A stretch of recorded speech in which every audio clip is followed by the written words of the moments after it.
नमस्कार, स्वागत है आप सभी का। मैं हूं राहुल सिंह शेखावत और आज चर्चा विपक्षी गठबंधन की 2024 में आम चुनाव होने यानी लोकसभा चुनाव होने हैं, जिसके मद्देनजर बिहार के मुख्यमंत्री नीतीश कुमार लगातार विपक्षी दलों को एक साथ एक मंच पर बीजेपी के खिलाफ लाने में जुटे हुए हैं। इस विपक्षी एकता की लगातार कवायदें चल रही हैं और राहुल गांधी जिन्होंने खुद कहा था कि विपक्ष को एक साथ आना पड़ेगा, विपक्ष को एक साथ आना चाहिए। सैद्धांतिक तौर पर सब सहमत है, लेकिन कांग्रेस राष्ट्रीय पार्टी है, बीजेपी राष्ट्रीय पार्टी है और कहने के लिए अन्य पार्टियां भी राष्ट्रीय है, लेकिन हकीकत यह है कि अखिल भारतीय स्तर पर बीजेपी और कांग्रेस ही दो बड़ी पार्टियां हैं। लेकिन जो क्षेत्रीय दल हैं, तकनीकी तौर पर राष्ट्रीय पार्टियां हैं, वो अब अपनी बार्गेनिंग करने की स्थिति में या बार्गेनिंग करना चाहते हैं। वो कि अतीत इस बात का गवाह है कि दो गठबंधन जो पिछले हैं, एनडीए और यूपीए, दोनों में जो सबसे बड़ी पार्टी थी, एनडीए में बीजेपी और यूपी में कांग्रेस, उसके नेतृत्व में सरकार चली थी 10 साल कांग्रेस की और उससे पहले लगभग 6 साल अटल बिहारी वाजपेयी के नेतृत्व में बीजेपी की। तो सवाल ये है कि आज जो चर्चा निकल के आ रही है कि आखिर विपक्ष का नेतृत्व कौन करेगा। नीतीश कुमार का भी नाम है, ममता बनर्जी जो पश्चिम बंगाल की मुख्यमंत्री है वो प्रधानमंत्री बनने की तलबगार है। उसके अलावा आप जानते हैं आम आदमी पार्टी के सहयोगी दिल्ली के मुख्यमंत्री अरविंद केजरीवाल, उनकी भी प्रधानमंत्री बनने की इच्छाएं हैं और तमाम जो अन्य नेता हैं उनकी भी अपनी इच्छाएं हैं। जाहिर सी बात है, कौन नहीं होगा जो प्रधानमंत्री बनना चाहेगा, लेकिन बनना सबको अच्छा लगता है, लेकिन बनेगा कौन, ये सबसे बड़ा सवाल है। क्योंकि शरद पवार के लिए सभी लोग इज्जत करते हैं, उनकी वरिष्ठता का देखते हुए, उनका विजन, उनकी सोच, उनकी रणनीति को सभी दंडवत करते हैं। शरद पवार में वो सारे गुण हैं जो विपक्ष के नेतृत्व करने के गुण हैं, लेकिन एक विश्वसनीयता शरद पवार की जीरो है।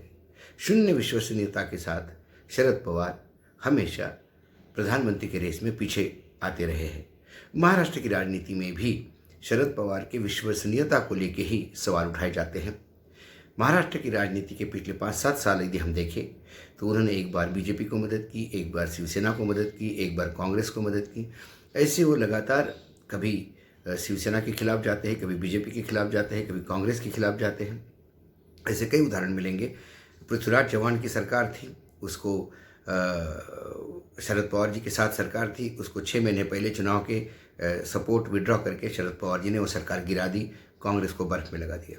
उसके बाद बीजेपी शिवसेना की सरकार बनी, लेकिन शिवसेना ने उप मुख्यमंत्री नहीं पद मिला, इसलिए देवेंद्र फडणवीस की सरकार में जाने से मना कर दिया और समर्थन देने से भी मना कर दिया। ऐसे में देवेंद्र फडणवीस का vote of confidence Sharad Pawar की मदद से वो जीत गए। तब उन्होंने शिवसेना को बर्फ में लगाया। शिवसेना और बीजेपी साथ में चुनाव लड़े और जब सरकार बनने का समय आया तो उन्होंने शिवसेना को साथ में लेकर महाविकास आघाड़ी की स्थापना की और बीजेपी को बर्फ में लगाया। इसीलिए शरद पवार की विश्वसनीयता नहीं होने की वजह से शरद पवार कभी भी 282 के हाउस में विधानसभा में 80 से ज़्यादा कभी भी एमएलए जितवा नहीं पाए। इसलिए मुझे नहीं लगता कि, क्योंकि महाविकास आघाड़ी भी कह रही है कि ये शरद पवार के व्यक्तिगत विचार हो सकते हैं, लेकिन जहाँ तक विरोधी पक्ष जो महाविकास आघाड़ी बना है उसमें कोई दरार नहीं आएगी। ये सेना और कांग्रेस दोनों कह रहे हैं। इसके पहले सावरकर के इशू को भी शरद पवार ने एक अलग स्टैंड लिया था, लेकिन महाविकास आघाड़ी में तब भी दरार नहीं आई थी। लगातार 2014 और 2019 में नरेंद्र मोदी के नेतृत्व में बीजेपी ने जो प्रचंड बहुमत हासिल किया था, उसके बाद क्षेत्रीय दल भी सिमट गए थे। उसके अलावा कांग्रेस को भारी नुकसान हुआ था। हालांकि यह अलग बात है कि पिछले 2 चुनाव के मुकाबले कांग्रेस पिछले चुनावों में नंबर 2 की पार्टी थी और अगर 22 करोड़ लोगों ने नरेंद्र मोदी को वोट दिया तो 12 करोड़ लोगों ने राहुल गांधी के चेहरे पर वोट दिया था। अब सवाल यह उठता है कि आखिर कांग्रेस भारत जोड़ो यात्रा का प्रसाद या उसका प्रतिफल क्षेत्रीय दलों को क्यों दे दे, या पूरी चीजें उनकी थाली में परोसकर आखिर क्यों दे दे। क्योंकि आप जानते हैं कि कांग्रेस के नेता राहुल गांधी ने जिस तरह से भारत जोड़ो यात्रा से एक जन जागरण किया है, या नरेंद्र मोदी सरकार के खिलाफ एक कह सकते हैं कि लोगों के बीच में उनकी अपनी तो ब्रांडिंग, उनकी अपनी इमेज ब्रांडिंग हुई है, उनका नया मेकओवर हुआ है। लेकिन हकीकत यह है कि लोगों में भी जो बीजेपी के साथ नहीं है या जो लोगों के मुद्दे हैं उनको उठाकर उन्होंने उनके भी उम्मीदें बढ़ाई हैं। तो मतलब यह है कि विपक्ष का मतलब सीधे तौर पर कांग्रेस उसकी सदारत करे या कांग्रेस के नेतृत्व में विपक्ष आगे बढ़े या आगे चलता नजर आए। 2024 लोकसभा चुनाव की तैयारियां एक तरह से कहेंगे शुरू हो गई हैं, क्योंकि कांग्रेस वर्सेस बीजेपी नजर तो आ रही है, लेकिन कांग्रेस के साथ क्षेत्रीय दलों का जुड़ना सबसे महत्वपूर्ण होगा 2024 के चुनाव में। और इसके लिए कांग्रेस ने भी एक तरह से बिहार के मुख्यमंत्री नीतीश कुमार को सूत्रधार के रूप में सामने लाया है। कांग्रेस के राष्ट्रीय अध्यक्ष खड़गे, वो उनकी तरफ से कोशिश है कि किस तरह से विपक्षी दलों को एक किया जाए, और इसके लिए नीतीश कुमार जब सामने आ रहे हैं, नीतीश कुमार ने मुलाकात शुरू भी कर दी है। लेकिन सबसे बड़ा सवाल इस बात का है कि क्या सभी विपक्षी दल एक साथ एक मंच पर आ पाएंगे, क्योंकि सबके अपने अपने स्वार्थ हैं। कहीं पे कहीं किसी की नस दबी हुई है, कोई ईडी से दबा हुआ है, कोई सीबीआई से दबा हुआ है, तो वो भी एक हथियार है जो बीजेपी का हथियार है। तो उस हथियार का क्या सामना कर पाएंगे विपक्षी दल के नेता? तो इसलिए ये इतना आसान नहीं है जितना आसान दिख रहा है, क्योंकि नीतीश कुमार कोशिश बिल्कुल कर रहे हैं। और नीतीश कुमार अपने जो उनका 40 साल का राजनीतिक अनुभव है, वो ये बात बिल्कुल कहा जा सकता है कि वो निदाग छवि के नेता हैं, और शायद यही कारण है कि कांग्रेस उनको सूत्रधार के रूप में सामने ला भी रही है। उनकी कोशिश कितना रंग लाएगी ये तो अभी भविष्य के गर्त में छिपा हुआ है। लेकिन हाँ, ये जरूर कहेंगे कि नीतीश कुमार ने अपनी एक ईमानदार कोशिश शुरू कर दी है, क्योंकि जिस तरह से वो बातचीत करने में लगे हुए हैं, और जिस तरह से सभी नेताओं से मिलके उनके परिवर्तन करने की जो उनकी सोच है और विपक्षी क्षेत्रीय नेताओं की कोशिश कर रहे हैं, तो ये कहा जा सकता है कि हाँ, एक कोशिश जरूर शुरू हो गई है। और ये कोशिश कामयाब कितनी होगी ये तो अभी बाद में पता चलेगा। क्षेत्रीय दलों का इतिहास सबके सामने है, सुविधा के हिसाब से राजनीति करते रहे हैं। अगर लालू प्रसाद यादव बिहार में छोड़ दें तो बाकी कोई सा ऐसा दल नहीं है जो एनडीए में भी रहा और यूपी में भी रहा। और विपक्षी एकता की बात करें तो सीधे तौर पर तेलंगाना के मुख्यमंत्री केसीआर है, वो इस मुहिम से अलग है।